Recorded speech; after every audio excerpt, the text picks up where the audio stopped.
The ROI formula, you really need to have this in your head, just so you can kind of understand what your rate of return would be if you were to acquire this at his asking price.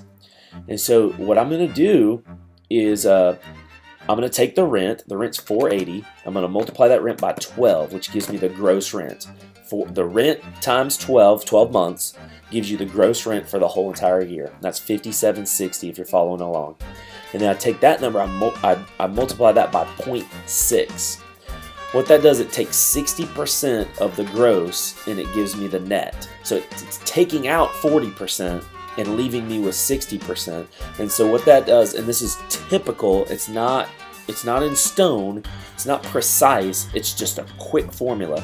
40% is typically 10% each for property management, insurance, taxes, and then 5% each for a vacancy rate and maintenance. So that equals 40%. I want to take that out. I want to take 40% out, and it will leave me with 60%. So I took the gross rent and I multiplied it by 0.6, and that gives me $3,456. So I got $3,456, and I want to divide that number by the purchase price. Okay.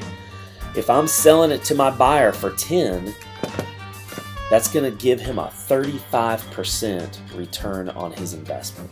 If he puts up 10 grand cash, his cash on cash return is going to be 35%, which means he's going to have all his money back in less than 3 years. That's a really strong return, but the worse the area that you go into, the higher of a rate of return that you need to get because of the risk.